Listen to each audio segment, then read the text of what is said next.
Hi, I'm Charlotte and thank you for stopping by on my channel. So today is the first wrap-up that I'm doing. It's been a month and I'm looking forward to tell you about the books that I read in January. But first, I have to do something, and it is to give some thanks to the people who have been here for me on YouTube in this first month. It's been great. I want to thank first everyone who watched videos, and you if you're watching these videos, which is the one way that you will hear about this thank you. I want to thank all the people who have subscribed, some of them so early as a show of support or as a giving me some trust from the very beginning, and I really appreciate it. I want to thank everyone who commented, all the welcoming messages. It's been great, and it's given me the occasion to find about a lot of new channels for me that I didn't know about, and it's just been a joy to interact with all of you. In particular, I want to thank Joe, who is the first person who commented on my first video, so my first commenter ever, and who also talked about me to Kelly. And that brings me to the next people I want to thank in particular.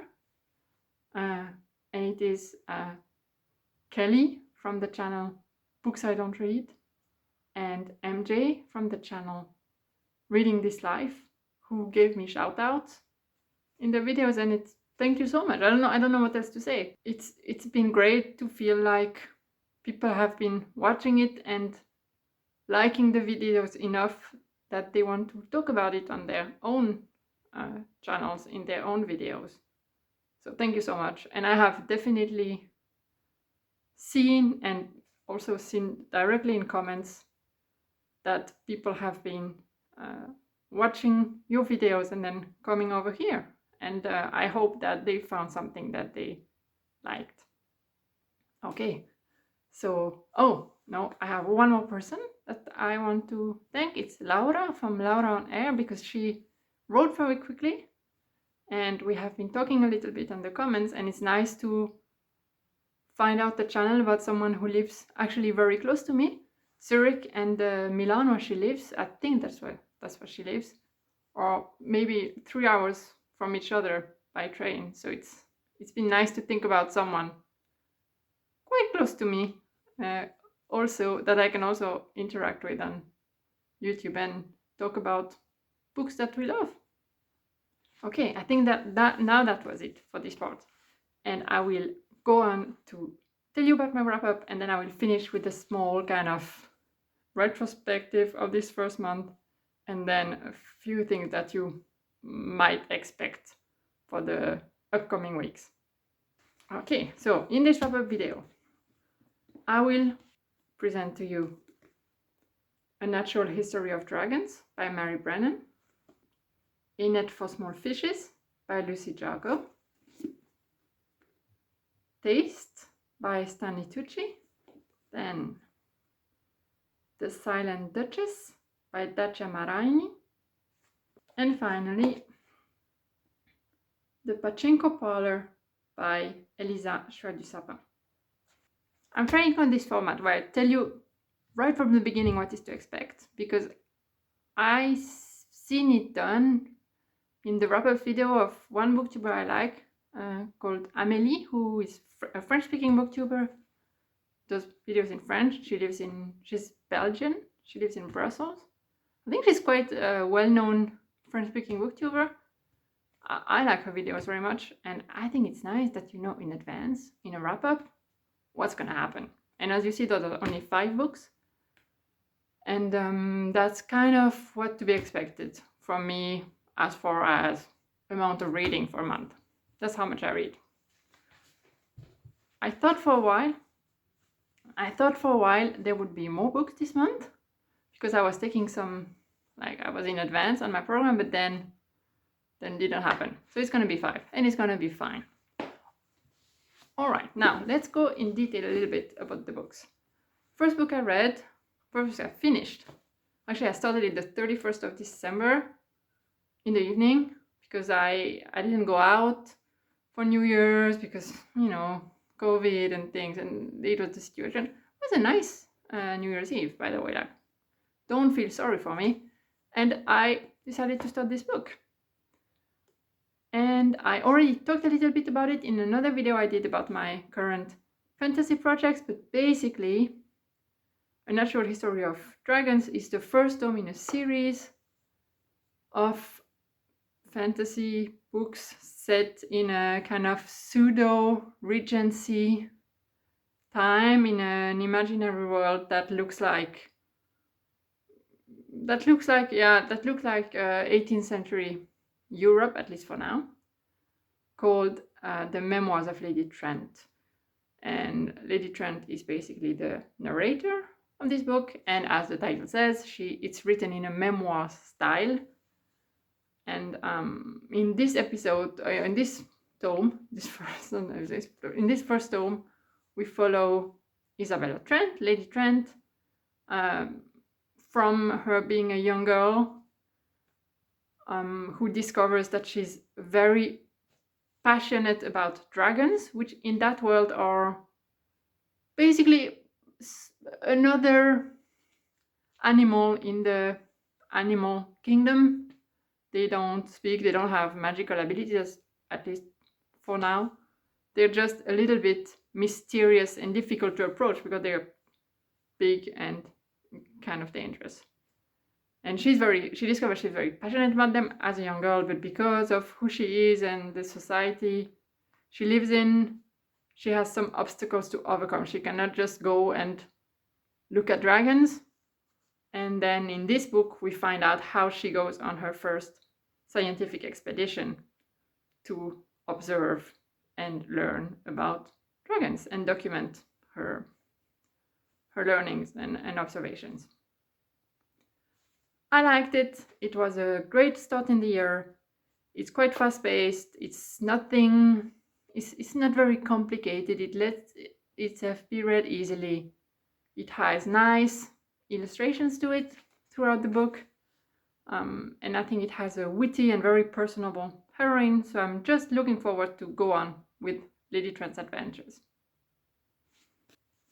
Now, next book I finished, which I actually had started a bit earlier, but I needed to make a break because it was quite dense. So I started this one between Christmas and New Year, I think. And it is A Net for Small Fishes by Lucy Jago, which came out last year. It is a historical novel.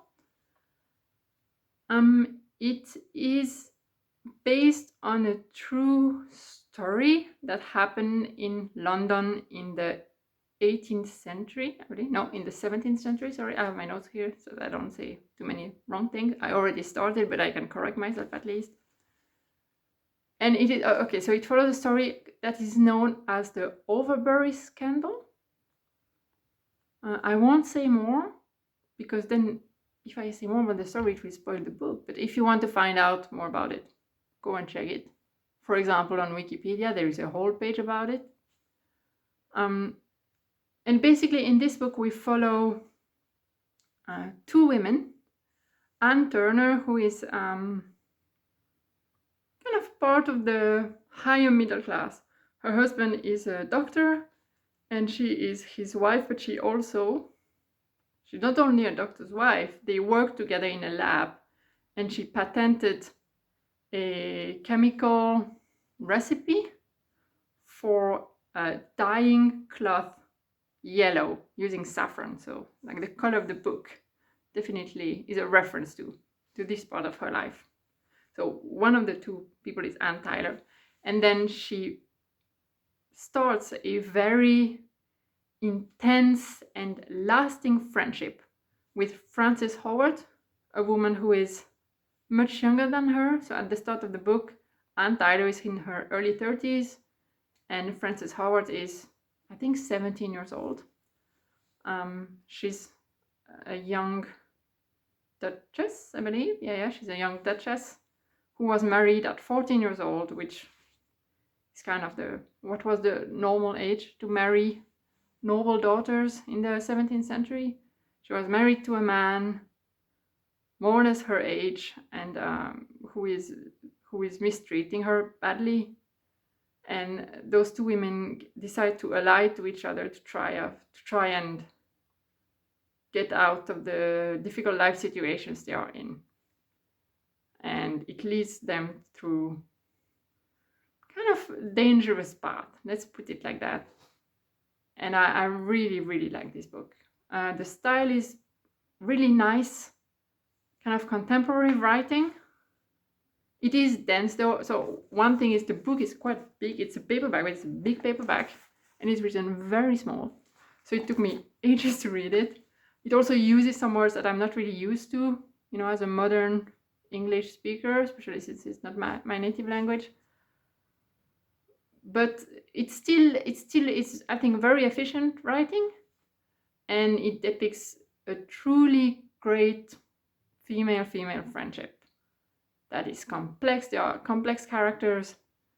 I don't think it's always the healthiest of friendships, and it is a friendship with many facets that includes emotional but also some kind of physical attraction that they have to each other, that I think is depicted in a very subtle and sensitive way.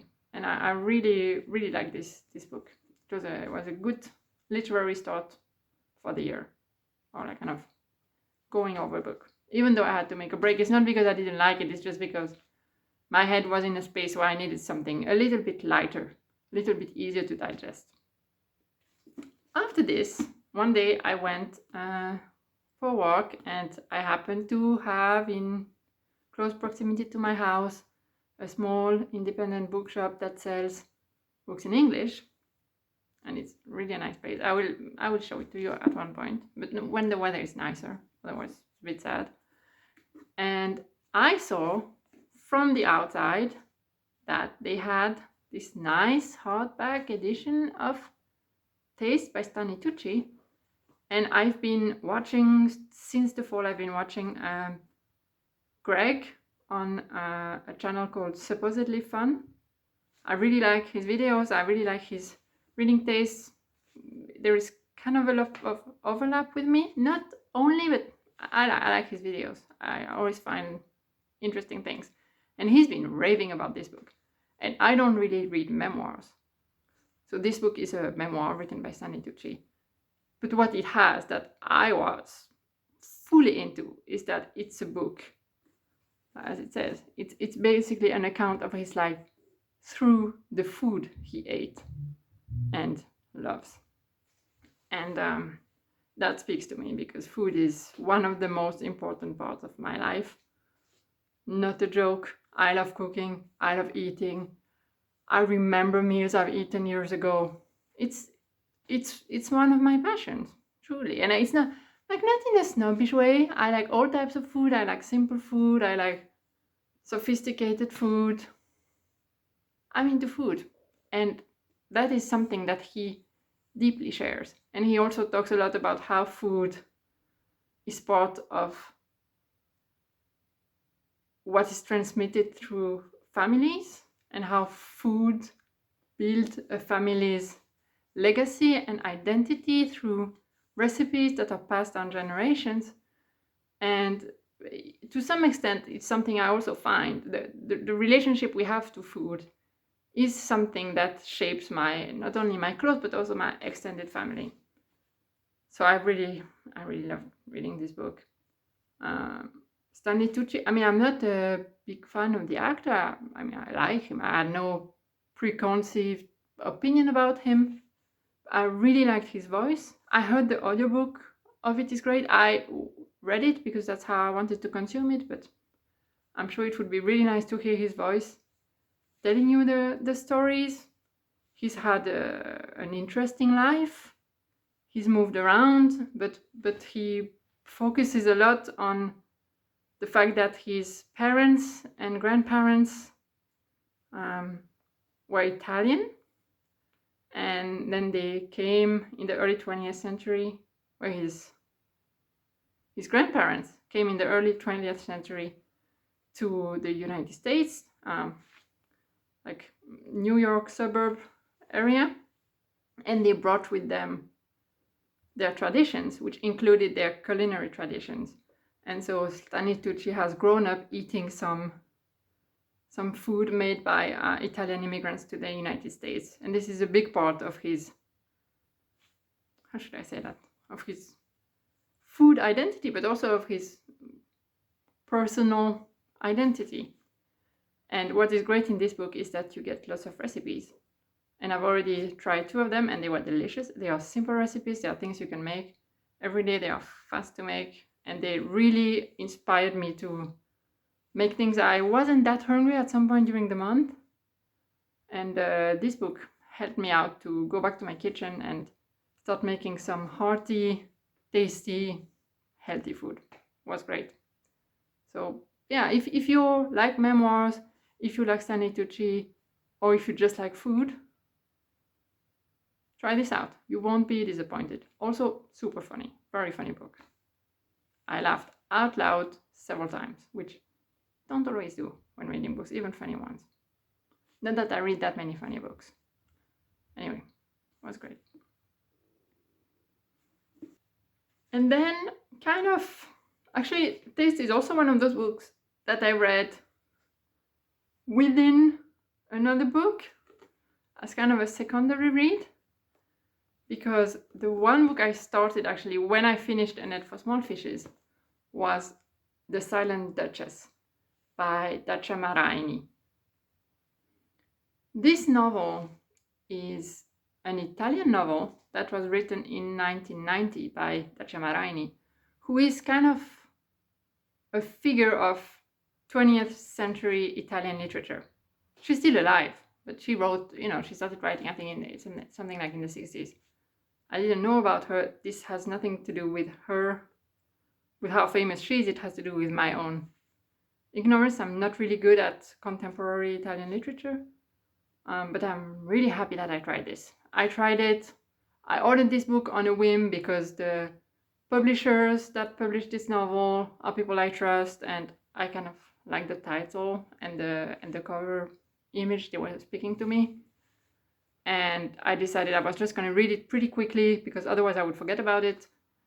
And it was great. I was a little bit wary because sometimes books written by... Okay, Dacia Maraini, she doesn't really identify as a feminist as far as I've seen, but she's someone who's been writing about women's condition and women's stories extensively.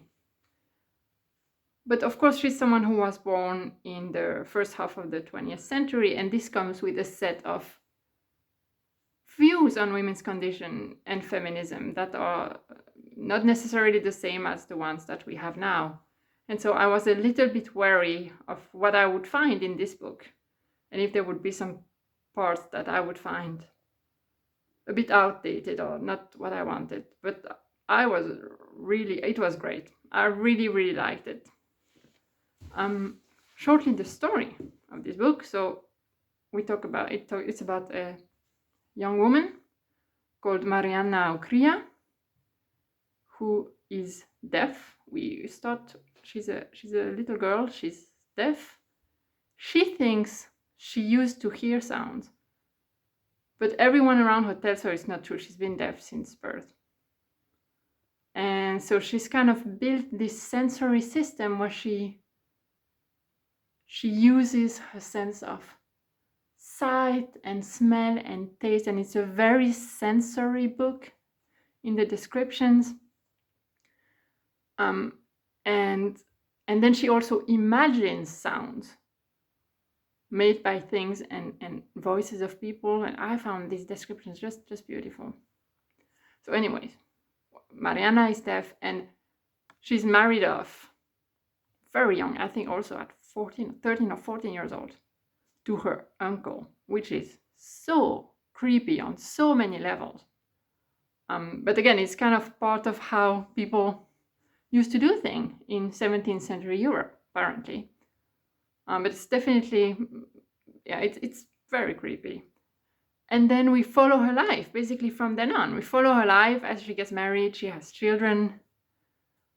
she meets a number of people, and how it's kind of a very introspective life because she's deaf, and it's the 17th century, or actually the 18th century. She cannot really communicate well with people. She communicates through writing little notes, and first of all, only people who can read and write can actually communicate with her that way. And people can get kind of tired of it, so she spends big chunks of time on her own. She reads a lot, all types of literature of that time, and she thinks a lot. And there is a little bit, the tiniest bit of magical realism in this book, which is great. It has to do with how she learns about other people. And I love these parts. They were very unsettling and kind of strange. And anyway, so we follow her life. It's not a complicated plot. Lots of things happen to her, and there is lots of thought about what you inherit through filiation. She has daughters, and we see how she treats her own daughters, and how it kind of repeats things that happen to her, and it talks about her uncles and aunts and parents and siblings and cousins, and it's all set, it's all set in Sicily, which is beautifully depicted. I don't know if I'm doing a great job of summarizing this book. I felt like I had it all very well set in my head, and it's just coming out wrong. But I loved it. I found it really good. Trigger warnings though children are married off to old men. And there is also it refers to criminal sexual abuse of children and women. It's not graphic, but it definitely refers to it quite extensively. So I would, if you're not sure that you want to read about this, maybe be a bit careful. But otherwise, if you like literary fiction, if you like kind of luscious writing, just try it out, and then you will be transported to a sensory travel through 18th century Sicily, and it will be delightful, I think. Plus, it's very interesting insights on the human condition, and especially the female condition in that time. So yeah, really a good book. And then the last book I read this month is a small book. It is The Pachinko Parlour by Élisa Shua Dusapin. She's been talked about a bit, this author, because a translation of her novel, Winter in Sokcho, just won the National Book Award for Translated Fiction. And it's nice. I mean, I haven't read that one. I read her first novel, her last novel, Vladivostok Circus, which I picked out pure cover by, I love this little, I don't know what it is, Lynx, I think. It was on a table in a bookshop. I picked it up, I read the summary, took it with me, loved the book.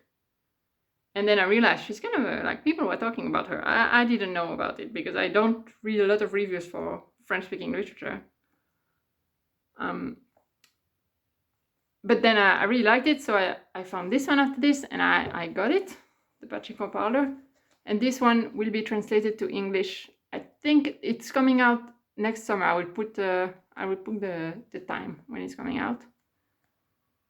And I was interested in reading it because Élisa Shua Dusapin, she's someone who has complicated heritage. So she was born of a French father and a Korean mother, I think in France, but then she grew up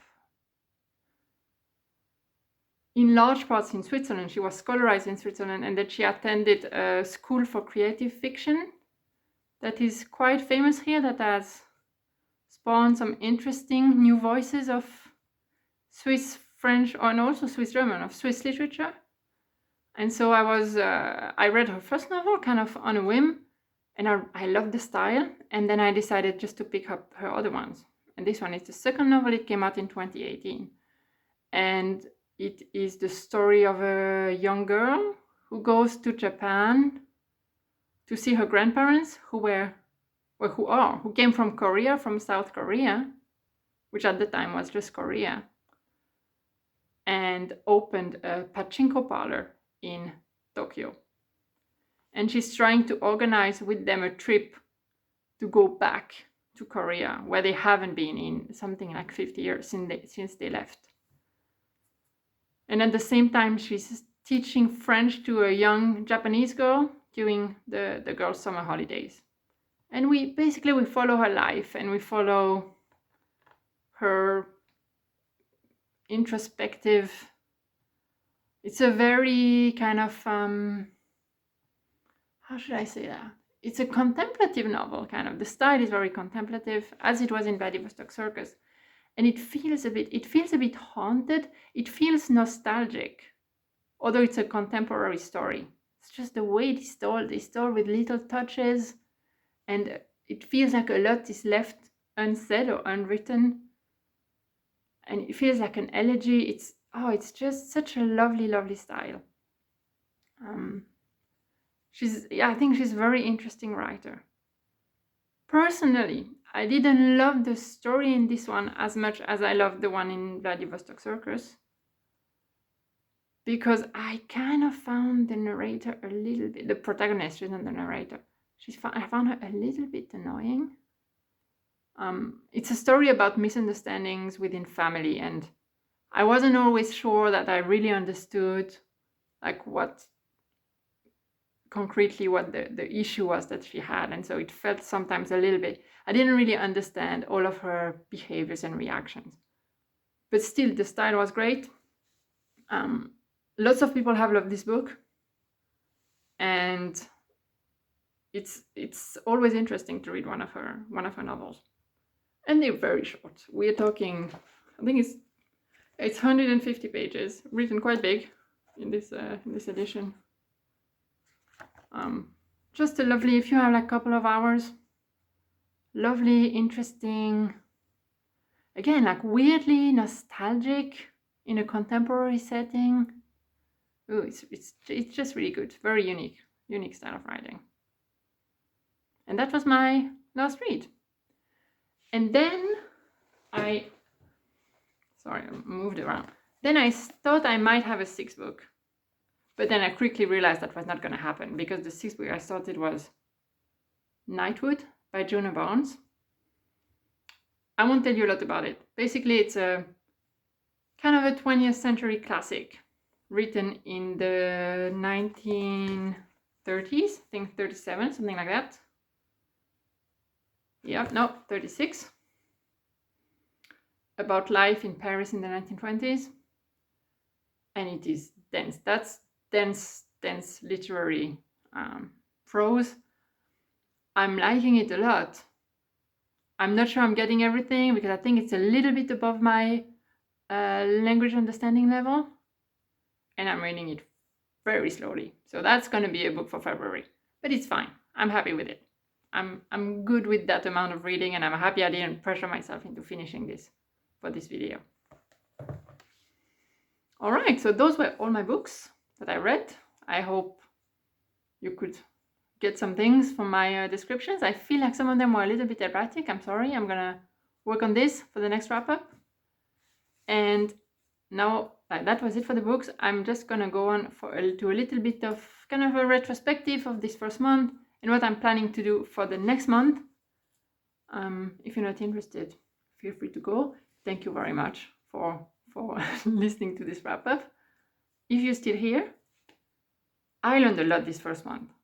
I had never filmed myself talking like this. I had never edited a video. I'd never opened an editing software.